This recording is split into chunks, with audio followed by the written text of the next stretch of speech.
السلام علیکم ورحمۃ اللہ وبرکاتہ۔ اعوذ باللہ من الشیطان الرجیم، بسم اللہ الرحمن الرحیم۔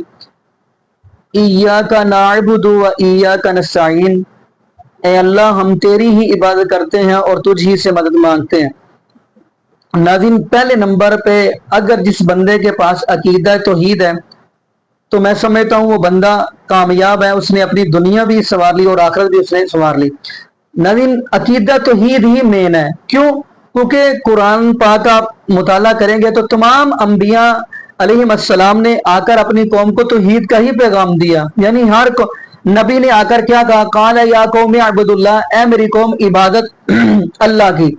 اور ناظرین، میں اگلی بات کرنے جا رہا ہوں، وہ یہ ہے کہ آپ ایک ایسا مکتب فکر بھی دیکھیں گے، وہ یہ کہتے ہیں کہ پیر عبد القادر جیلانی رحمۃ اللہ علیہ کا ایک مریض دنیا سے چلا گیا، یعنی اب وہ قبر میں گیا تو فرشتے سوال کرنے کے لیے آئے، تو وہ سوال کرنے لگے تو آگے سے کہتا ہے کہ میں غوث پاک کا دھوبی ہوں یا مرید ہوں۔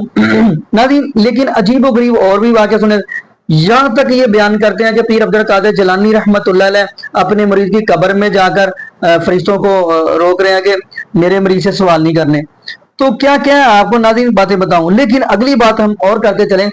اب ایک اور مکتبہ فکر ہے، میں آپ کو ویڈیو جو دکھانے جا رہا ہوں وہ ہے علامہ جواد نقوی صاحب کی۔ انہوں نے کہا کہ ہمارے اندر بھی ایسے لوگ ہیں، وہ یہ کہتے ہیں کہ جب بندہ دنیا سے چلا جائے گا تو حضرت علی المرتضیٰ رضی اللہ تعالی عنہ، یہ نبی پاک صلی اللہ علیہ وآلہ وسلم کے پیارے داماد ہیں، میرے محبوب علیہ السلام کے اہل بیت میں سے ہیں، حضرت علی المرتضیٰ رضی اللہ تعالی عنہ۔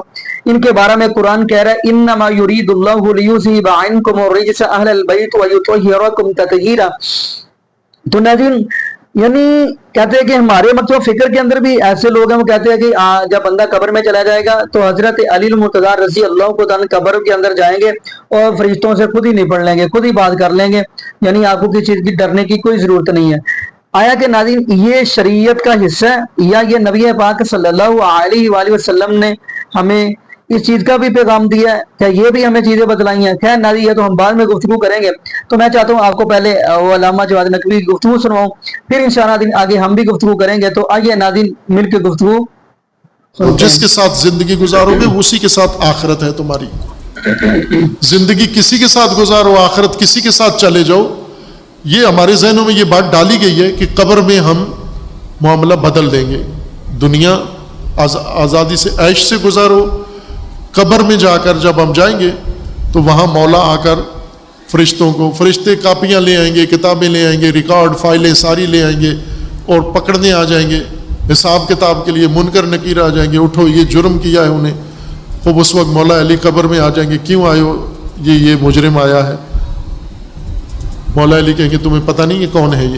یہ میرا ماننے والا ہے، چلو نکلو، کس کو قبر سے بھاگو۔ اس طرح کی داستانیں سب نے بنائی ہوئی ہیں۔ جی ناظرین، آپ نے یہ ویڈیو ملاحظہ فرمائی۔ ناظرین، پہلے نمبر پہ نبی پاک صلی اللہ علیہ وآلہ وسلم نے یہ بات فرمائی ہے کہ قبر کے اندر جو سوال ہوں گے وہ تو آپ کو پتہ ہے۔ پہلا سوال من ربو کا، تیرا رب کون ہے؟ تو مومن بندہ کیا کہے گا؟ ربی اللہ، میرا رب اللہ ہے۔ پوچھا جائے گا من نبی کا، تیرا نبی کون ہے؟ تو مومن بندہ، مسلمان نیک بندہ کہے گا نبی محمد صلی اللہ علیہ وآلہ وسلم۔ پھر سوال ہوگا ماں دینوں کا، دین کون سا ہے؟ تو وہ کہے گا دین الاسلام، میرا دین اسلام ہے۔ ناظرین، لیکن ایک مشکات کی حدیث ذہن میں آگے چلے، وہ بھی میں آپ کو سناتا چلوں۔ ایک ایسا مومن بندہ بھی ہوگا، اس سے فرشتے سوال کرنے کے لیے آئیں گے، وہ کیا کہے گا؟ کہے گا پیچھے ہٹ جاؤ، میری عصر کی نماز کا ٹائم جا رہا ہے، یعنی اس کو اس وقت بھی نماز کی فکر ہوگی۔ تو ایسے مومن اور مسلمان بھی لوگ ہوں گے۔ تو ناظرین اگلی بات میں کرتا چلوں، ناظرین یہ کہیں بھی شریعت کے اندر، قرآن حدیث کے اندر یہ نہیں ملتا کہ جیسے کہ ایک طبقہ کہتا ہے پیر عبد القادر جیلانی رحمۃ اللہ علیہ قبر کے اندر آ جاتے ہیں، اور ایک یہ بھی کہتے ہیں۔ لیکن میں ناظرین یہ بھی کہتا چلوں، حضرت علی المرتضیٰ رضی اللہ تعالی عنہ، ان کے پاؤں کے نیچے جو خاک آئی ہے وہ ہماری آنکھوں کا سرم ہے۔ حضرت علی المرتضیٰ رضی اللہ تعالی عنہ نے کیا ایسا لیکچر دیا یا ایسا کوئی درس دیا کہ جو آپ نے جواد نقوی کی زبانی سنا ہے؟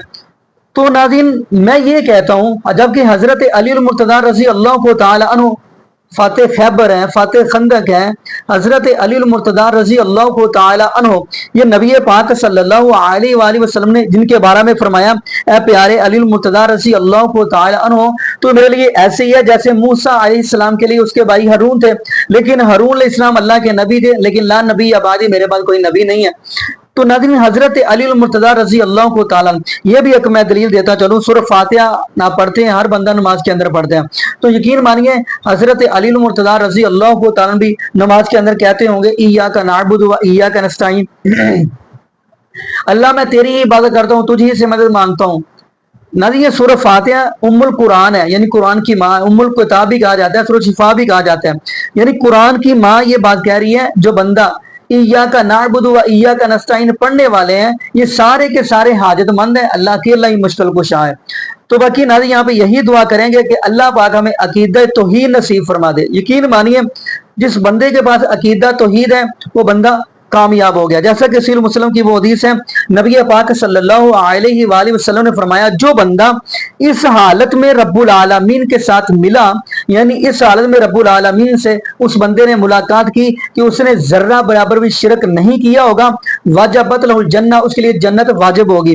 اور ایک بندہ ایسا جس نے ذرہ برابر بھی اگر شرک کیا ہے، ذرا برابر بھی شرک کیا اور وہ رب سے ملاقات کرتے ہیں تو فرمایا واجبت لہ الجہنم، اس کے لیے جہنم واجب ہوگی۔ باقی ناظرین یہاں پہ ہم دعا کرتے ہیں اللہ پاک ہمیں عقیدہ توحید نصیب فرمائے، اور یہ بھی دعا کرتے چلے اللہ پاک ہمیں نبی پاک صلی اللہ علیہ وآلہ وسلم کی شریعت کے مطابق زندگی گزارنے کی سیکھ دے، اور اللہ پاک ہمیں 5 وقت کا پکا سچا نمازی بنا دے، اور جتنے بھی بے اولاد جوڑے ہیں اللہ پاک سب کو نیک نورینہ صحت تندرستی والی ایمان والی لمبی زندگی والی اولاد عطا فرما دے۔